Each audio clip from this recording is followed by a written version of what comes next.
You better tell him or I will. You better tell him.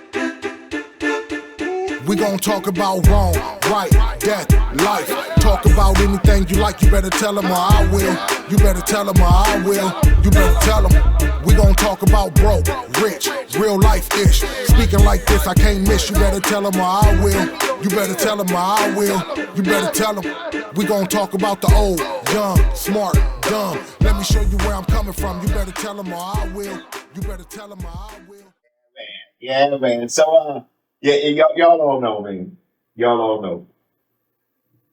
I'm not an athlete, but I admire athletes. And I admire anyone that is doing what they do for real. Love it. If you a real gangbanger and you doing it for real, I admire it. If you a damn CEO and you're doing it for real, if you a doctor, if you the trash man, meaning drive the truck and pick the trash cans up, huh? Because the guy that picked the trash up at my house, attitude always good. Kind of dude get out the truck if the trash can not in the right position, he'll get out and move it, won't pass you up. When I catch him in the morning, we wave and he smile and we good, But anyway, man, I'm not an athlete, but I admire athletes, right? Been watching a lot of the U.S. Open. For some reason, tennis got me. It's been having me for a while. But now I'm starting to understand more of the game when they got the cat running on the baseline, and then they hit it down the line, and that movement was strategic to get him on the horse, and one of my goals is to attend the 2024 U.S. Open because I want to go to New York, and I've been there once. Shit, man, what year? That was a while ago. Craig Mack's single was hot at the time. Higher Learning was coming out because we went to do the Jon Stewart show for the release of Higher Learning. So whatever year that was, stayed on 42nd and Broadway. Great experience. Got drunk and messed up the last day, didn't get to ride the subway. So I want to go back to New York, and I specifically want to go to Brooklyn.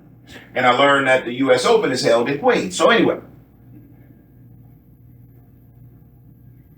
admire those that do it for real, right? And this is the weekend that just passed was the beginning of college football. It's official. Every game matters now, right? And my man, Deion Sanders. I really admire that man and the way that he conducts himself, the way that he handles the media, the way that he will straighten you out right there. If you have not watched the 4-part series, Coach Prime, do yourself a favor and go watch it. Where he set his own son down because he was late to a meeting. Where he put a player out because the rule is don't wear no earrings to the meetings. And the man's phone went off in the meeting. Coach Prime said, "Whose phone is that?" Dude raised his hand, "You out." And as he's walking by, Coach, all he said was, "You out."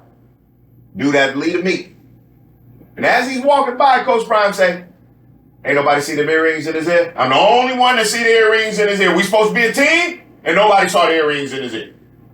All right. And then he went on conducting. I'm not going to ruin it for you, but go check it out.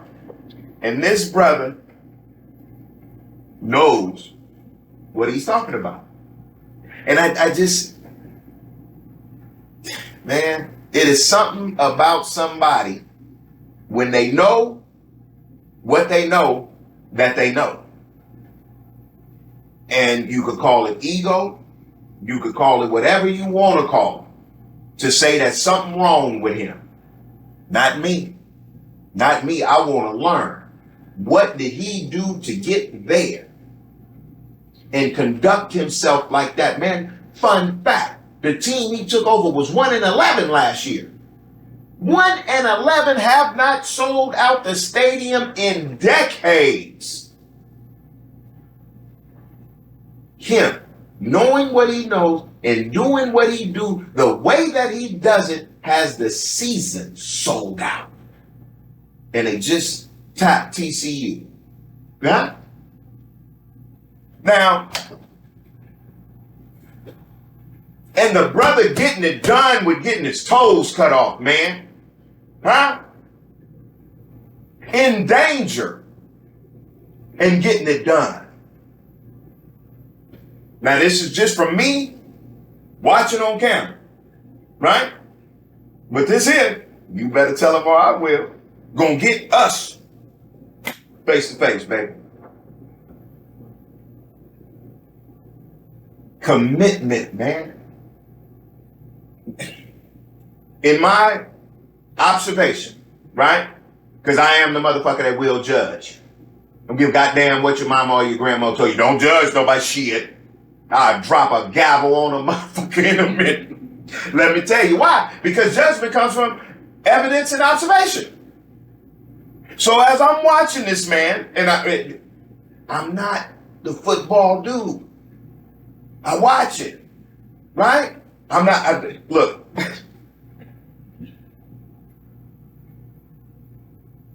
It's almost a have to in our community, right? So I'm out there playing football, Pop Warner, Louisiana, right? Motherfucker hit me, and I'm on the bottom of the pile.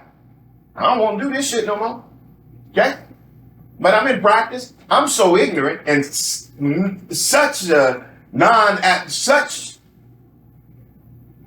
I'm non-athletic, damn it, is what I'm trying to say. To where I'm on the sideline, little kid. Coach tell me, I take my helmet off, I'm in Louisiana. The humidity is fucking killing me. Like you could ball it up and throw it at somebody. It's so goddamn thick. So I take my helmet off on the sideline. I didn't know you couldn't do that. Partner, got your helmet on. Put your helmet on, run a lap. No problem. Ran that motherfucker and ran home. Never played football again. Never played it again. My man Maul them back at 431, they get in the street and play that shit, man. Yep. Not me. No. Cheerleader, though. Cheerleader, I represent the crew for real. But anyway, let me stay on track, man. So Dion, with my observation and what I do know about it, and the playing both sports, along with Bo Jackson, huh? Okay? Playing both sports, and not only playing both sports, but when it came to football, he was able to play both sides, offense and defense. So it's some mastery going on over there. But now this brother go to the historically black college, take them all away. Take them all away, right? Then he gets an opportunity, and he goes, and he's doing what he's doing. Now, we don't know what the season going to look like, but based on what I've seen, this man is past committed. This man is convicted. And let me tell you something about conviction. I learned this from Grant Cardone. Conviction will crack a belief in a heartbeat. So his conviction in what he knows how to do cracks the belief of the players to where they buy in to what he's talking about. And then as they practice and repetition starts to happen and you're watching the film and you're doing this and you're doing that, and then you get out there against TCU, who was in the championship against Georgia, and you knock them. Now what happens? The team conviction goes up. The team conviction go up. But remember, a few episodes back, he got that distance, which makes the difference. The difference in his distance, so he got to be careful when the team, youngsters, ego starts to roll. And you get out there talking big. Huh? Don't talk. Don't talk. Still got to play. This Coach Prime, I'm going to watch it again, man. But it was this one part where this man, they was playing in some semi-final, they was playing in a game, and the other team scored. This is what I'm talking about, man. This is why I'm talking to you about this man, man. Go and watch this, man. This man was livid about this other team scoring. Because in his mind, and based on the comparison or the level of competition, they should not have scored. Excuse me. Right? And he says, and excuse me if I don't get it exactly right, he says, y'all don't want to dominate. Y'all want to be good. You want to go back to your neighborhood and tell them you was good in college. You don't want to dominate. That team shouldn't have scored. Coaches, fix it. And he walked out the room. When they came out after halftime, first play, quarterback, air it out, touchdown. And that team didn't get past the 50-yard line the rest of the game. But when he said, you don't want to dominate, you want to be good, you want to go back to your neighborhood and tell your people you was good, just ain't gonna get it. And he hollered at them coaches and said, fix it, and walked out. And I'll be damned if they didn't fix it. Do yourself a favor, man. Huh? Go watch Coach Prime. And listen for the wisdom and the conviction this man exudes, man. All with what we call loud talk. When you follow him on Instagram, he be giving game to a non-athletic person on positions to be in if you DB. He got this one mark, because your ass played football and really into it. He got this one, he say, DBs, if I see you with your hands on your hip or you do like this, I'm about to burn you because I know you're tired. He was like, don't put your hands on your hips and don't put them on your head. And I'm like, the details, right? The details of the masters.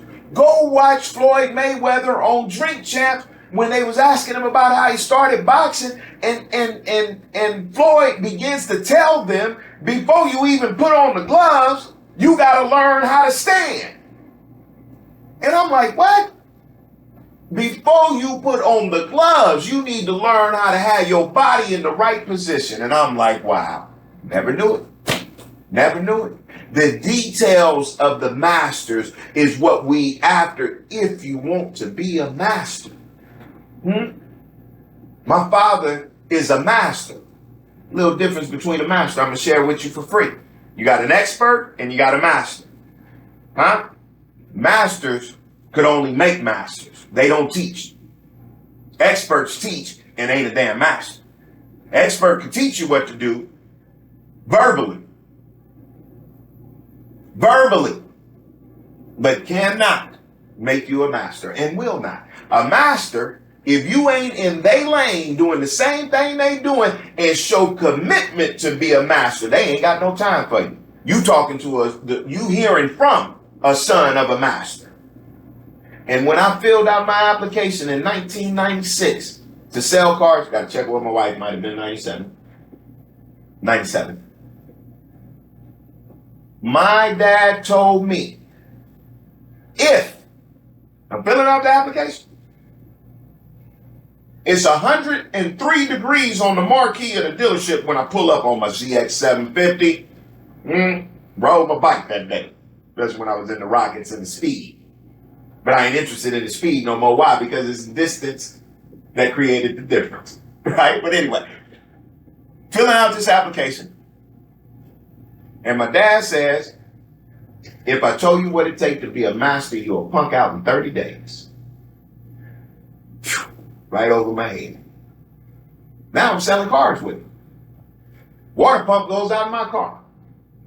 And these are things that happen and you don't know why they happen, but you remember them because later on down the line it's going to make sense, right? So he said, man, you can't drive that car, you're going to blow the motor, water pump leaking. How the hell he know that? Okay, can't drive the car. So he go to one of the mechanics, say, man, I need to change this water pump for my son, boom. So I had to leave the car there overnight. You with me, Mom? Now, Pops, master salesman, the highest paid person under the CEO of the entire company, selling cars. And I had the nerve to have resentment with him, man, when he bankrolled my life selling cars. Listen to me. Conviction, commitment, mastery. Highest paid under the CEO. CEO, my dad, general manager. Let me get on out y'all way. The bottom line is, he was driving a 1987 Ford Sentra 4-speed with no damn air in it. I say, Daddy, this car ain't got no air conditioning. What you gonna do when it get hot? He say, come to work earlier and stay later. Ho! I'm gonna leave it right there, man. That shit was just too much for me. Shortly after that, I quit. Holla. Conversation probably reach across the nation. I'm getting to the point, be patient. Tell them or I will. You better tell them or I will. You better tell them, yeah. You are now tuned in to the #1 podcast on the internet. Sean P. You better tell them.